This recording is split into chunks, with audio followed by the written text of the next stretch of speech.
Unti-unti na rin nagsisidatingan ang mga pasahero sa NAIA ngayong long weekend. At live mula sa NAIA Terminal 3 may unang balita si Darlene Kai. Darlene, ano ba ang sitwasyon dyan sa NAIA ngayon?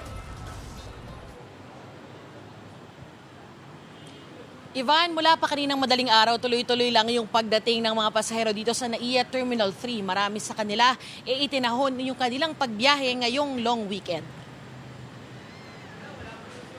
Sinakto raw ng pamilya ni Dom sa darating na long weekend ang bakasyon nila sa Osamis. Para magbakasyon, bibisitahin ng pamilya.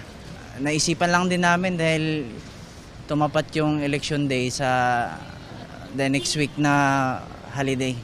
Ganyan din ang pamilya ni May na excited na sa kanilang Japan vacation. Naabutan namin sila kaninang madaling araw. Tinaon talaga namin na madaming holiday na magkakasunod-sunod kasi para maisama namin yung buong family. Siyempre tinignan namin ng calendar. Special non-working day sa Lunes dahil sa barangay at sangguniang kabataan elections. Dagdag pa riyan, special non-working days din ang November 1 at 2 alinsunod sa utos ng Pangulo. Maganda kasi mag-travel ng ganitong week dahil walang pasok yung mga bata para hindi sila masyadong mag-absent sa school. Tapos at the same time, we'll get to spend time together as a family. Inaasahang darami ang mga pasahero ngayong papasok ang long weekend.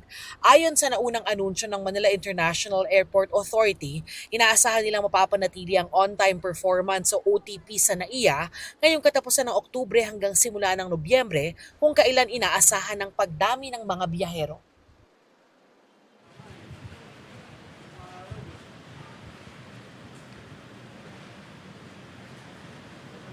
Ivan, sa ngayon, kahit walang humpa yung pagdating ng mga pasahero dito sa NAIA Terminal 3, hindi pa naman humahaba yung pila at hindi pa rin dagsa yung mga tao rito. Pero ayon sa Manila International Airport Authority, inaasahan nila na aabot sa 1 milyon yung mga pasaherong darating dito, kaya maaaring maya-maya lamang o sa mga susunod na araw dumami yung mga tao rito. Yan ang unang balita dito sa NAIA. Ako po si Darlene Kai para sa GMA Integrated News. Mga kapuso, para laging una sa mga balita, bisitahin at mag-subscribe sa GMA Integrated News sa YouTube.